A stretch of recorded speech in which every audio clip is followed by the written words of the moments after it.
Est-ce que tout le monde m'entend? Est-ce que vous êtes en colère? Est-ce que vous êtes très en colère? Exprimez-le les amis, exprimez-le!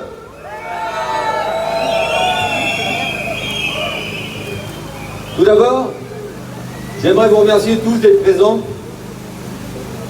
Nous sommes aujourd'hui nombreux à Paris, également dans plus de 50 villes de province, il faut le dire, pour soutenir notre collègue et exprimer notre incompréhension, notre colère.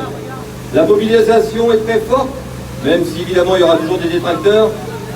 N'oublions pas que nous sommes en période scolaire et nous avons mis 3 jours à mobiliser. Vous êtes très nombreux aujourd'hui et je vous remercie d'avoir soutenu notre collègue concerné et l'ensemble des policiers. Merci à vous, merci beaucoup.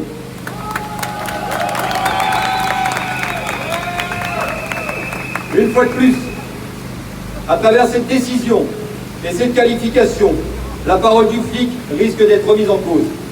Une fois de plus, l'un des nôtres se trouve sur le banc des accusés, sur le banc comme un meurtrier.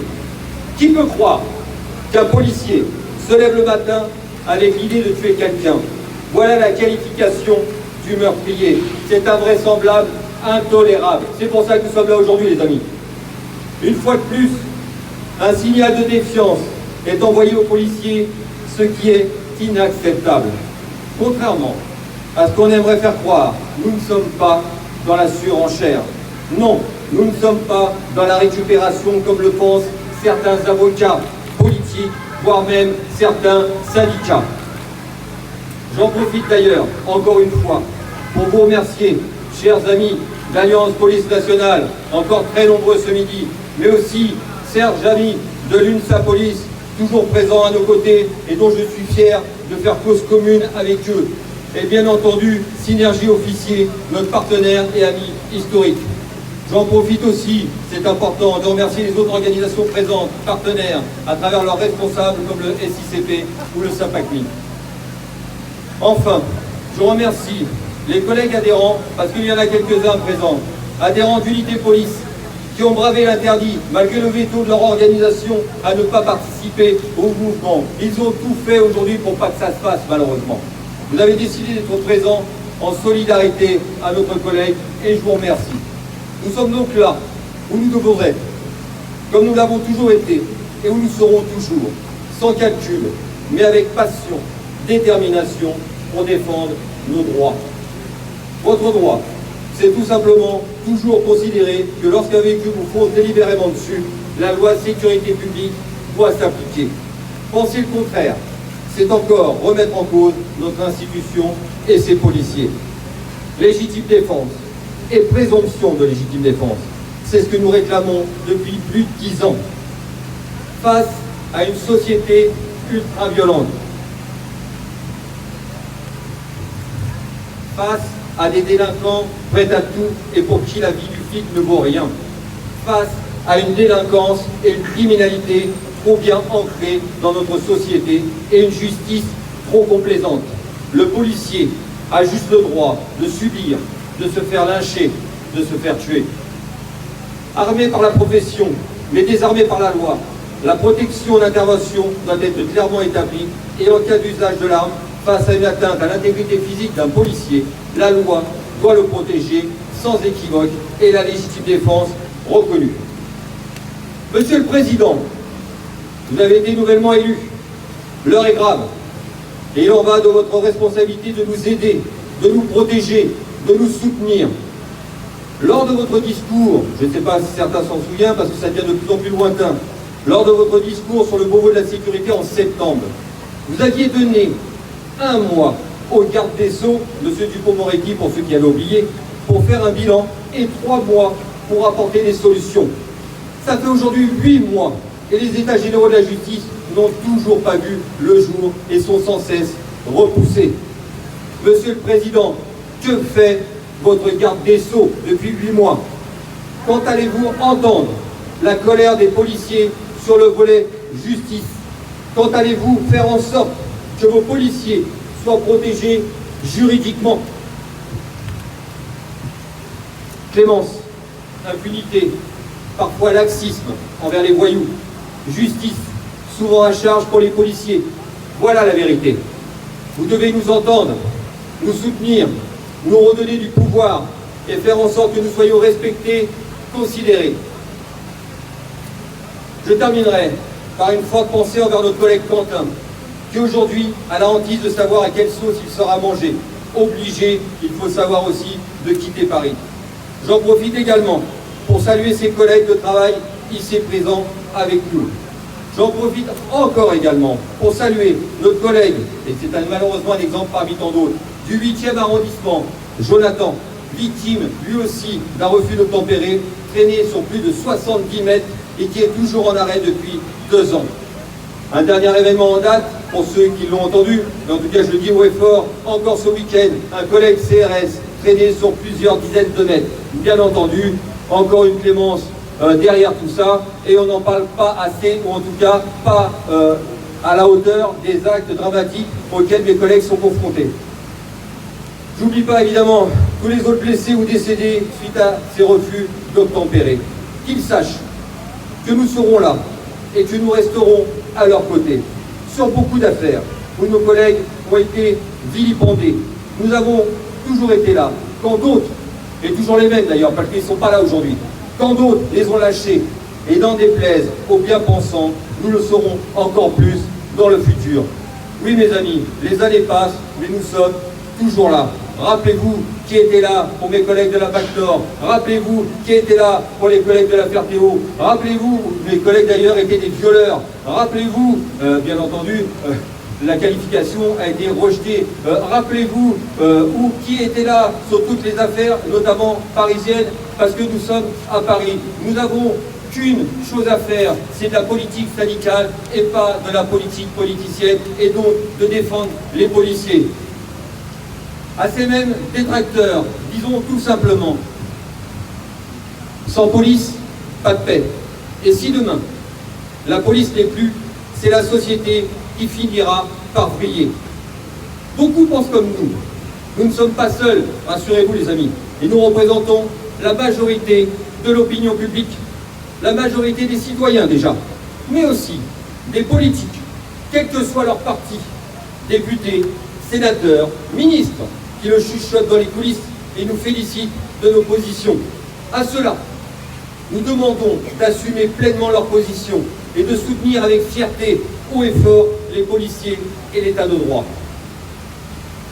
Le signal d'alarme est tiré depuis bien longtemps et avant toute perte de contrôle de la situation, proche de l'insurrection et du chaos. Et malheureusement, ce n'est pas une posture. C'est un cri du cœur que nous vous adressons aujourd'hui.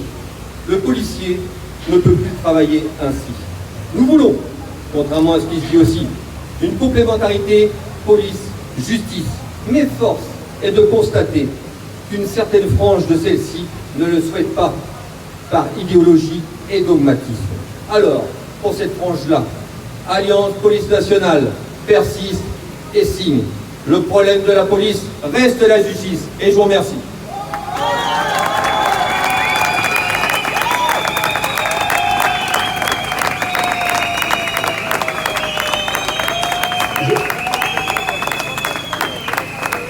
Je laisse la parole à Olivier Arlis, secrétaire général de l'UNSA, que je remercie encore d'être avec nous aujourd'hui.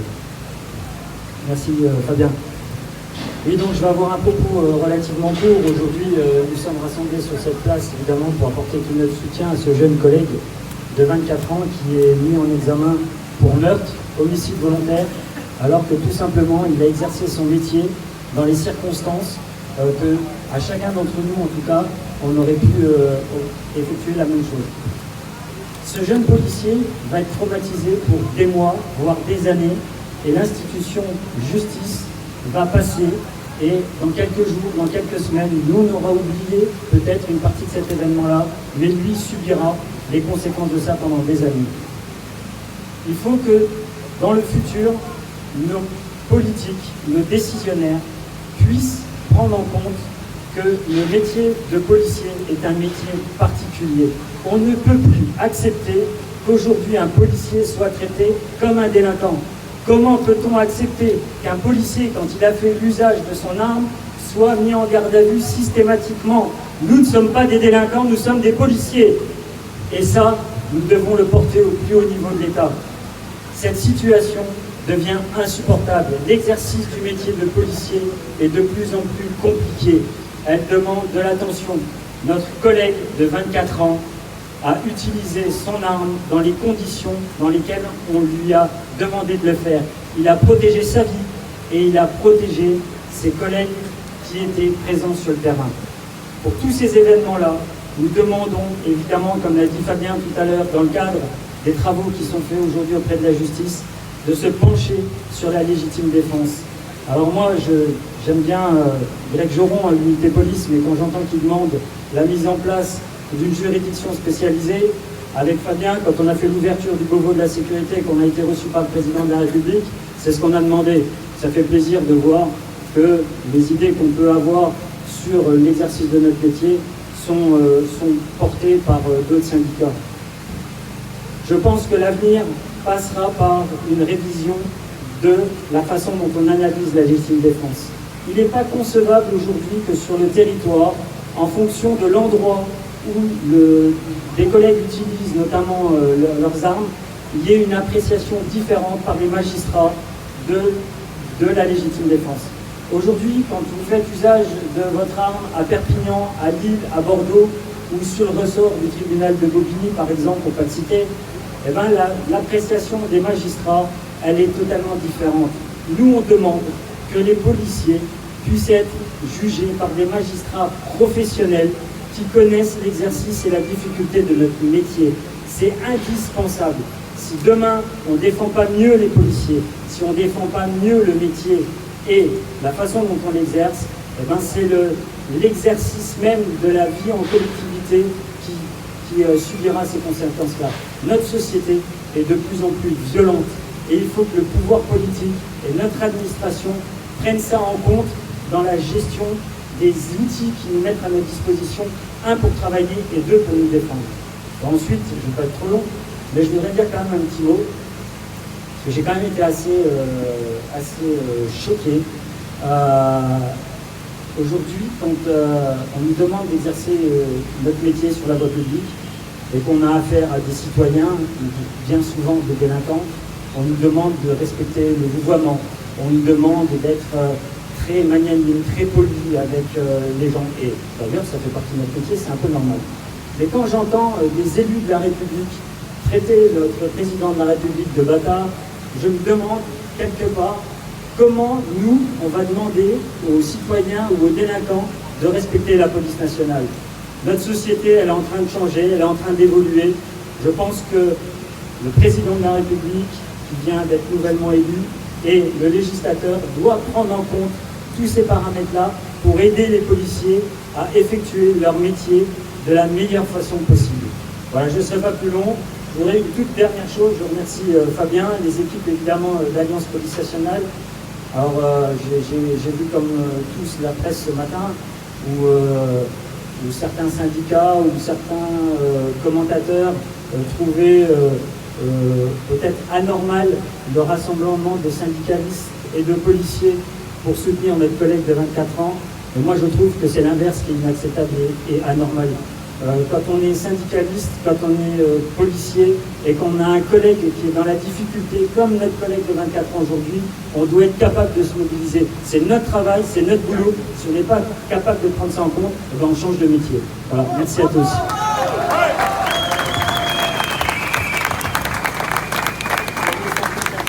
Merci Olivier. Patrice, à toi. Patrice Riméro, Synergie. Quelques mots s'il te plaît, merci. Merci, je serai bref. Merci à nos camarades d'Alliance et de l'UNSA de nous avoir conviés. Merci d'être ici en soutien de notre collègue dont la vie a basculé il y a une semaine, à quelques dizaines de mètres d'ici. Sa vie elle a basculé parce qu'il n'a fait que son travail. Il y a deux magistrats qui ont décidé sa mort sociale. Sa mort sociale, ça veut dire le mettre en examen pour meurtre, ce qui est totalement hallucinant parce qu'il n'y a aucune volonté homicide quand un policier fait usage de son arme en service. Et d'autre part, de décréter sa mort sociale avec des interdictions d'exercer, une multitude d'interdictions qui font que socialement il est foutu pendant plusieurs années. C'est-à-dire qu'il est dans un état psychologique déplorable, il ne sait pas comment il va pouvoir subvenir à ses besoins pendant les années qui viennent, tout ça parce qu'il n'a fait que son travail. C'est pour ça que nous, ce que nous demandons, c'est pas un permis de tuer, On demande la présomption de légitime défense, c'est-à-dire le fait qu'on considère d'abord que le policier a travaillé comme il fallait, qu'il a ouvert le feu dans des conditions légales, et c'est ensuite au magistrat inspecteur de prouver que l'ouverture de feu n'a pas été faite dans des conditions légales. On ne demande pas autre chose. Il n'y a aucun collègue qui se lève le matin, gardien de la paix, officier, commissaire, et qui rêve de prendre son arme et tirer sur des gens. C'est pas vrai. C'est pas vrai. Ça n'existe pas. Donc nous demandons ce changement. Ce changement, il nous a été refusé jusqu'à présent, parce que je pense que le gouvernement, à l'époque où on avait discuté, n'avait pas pris conscience de la manière dont les choses s'aggravent tous les jours. Il y a un refus d'obtempérer toutes les 30 minutes. Et vous le savez, puisque c'est vous, les gradés et gardiens, qui en majorité ont subissé les conséquences. On a des blessés, on a des gens qui sont tués, on a eu policiers, gendarmes qui ont été traînés, qui ont été tués, des hommes, des femmes, qui se levaient le matin, qui faisaient juste leur boulot. Voilà, donc nous, tout ce que nous demandons, et encore une fois, je crois qu'on a nos camarades policiers aussi qui sont là, toute la police nationale est là pour défendre nos camarades. Il faut qu'on change impérativement la législation sur cet aspect-là. On mettra la pression s'il faut mettre la pression. Moi, je sais qu'on peut compter sur Alliance pour mettre la pression, sur nos camarades de l'INSA aussi. Et je pense qu'on est en capacité de changer les choses, parce que vous savez que les choses vont s'aggraver, que nos conditions d'exercice au quotidien vont s'aggraver. Elles vont s'aggraver non seulement tous les dimanches, mais vont s'aggraver aussi au quotidien, dans les quartiers populaires, là où on a du mal à faire notre boulot, et là où on se défonce pour défendre les plus faibles d'entre nous. Voilà. Donc merci encore de votre mobilisation. Sachez que tout le monde est avec ce collègue, toute la hiérarchie aussi. On est tous concernés et il n'y a qu'une seule police. Et cette police, elle est là aujourd'hui. Merci.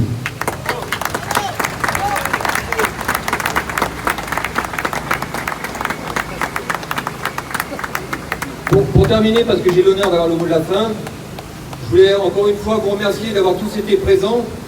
Évidemment, on ne va pas faire comme ceux qu'on a encore vus ce week-end. Nous, on ne va pas casser les magasins, on ne va pas péter les vitrines, parce qu'on est des gens civilisés et on est des policiers. Par contre, ceux qui ont tout pété encore, malheureusement, ils seront trop peu sanctionnés et on verra les mêmes dans les manifs en train d'essayer de casser du policier. Aujourd'hui, c'est la justice, c'est comme ça et c'est un constat. Ce n'est pas critiquer un système, c'est juste le constater. C'est la première chose. Donc je vous demanderai de vous disperser gentiment.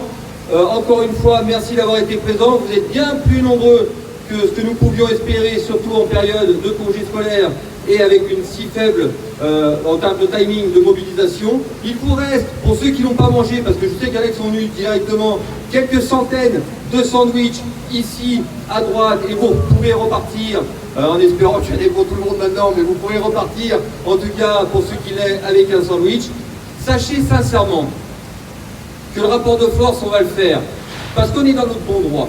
Et aujourd'hui, le gouvernement en place, celui-ci, aujourd'hui, demain un autre, peu importe le gouvernement en place, on continuera à exercer le rapport nécessaire pour défendre au mieux les conditions de travail du policier. La seule chose qu'il faut qu'il pense, ce gouvernement, que ça soit lui ou un autre, je rajoute toujours cette phrase parce qu'après ça porte évidemment à quiproquo, qu'il sache qu'aujourd'hui c'est un rassemblement entre guillemets léger, rapide pour montrer notre mécontentement. Ce même rassemblement, vous l'avez dans toutes les grandes villes de province et vous regarderez photo à l'appui. Si on rajoute tous ces rassemblements, ça fait déjà plusieurs milliers, voire peut-être plusieurs dizaines de milliers sur le terrain en train d'exprimer son mécontentement. S'il faut faire preuve, non pas de casser les magasins comme les voyous font à longueur de temps, mais parfois d'irresponsabilité, nous irons jusqu'au bout.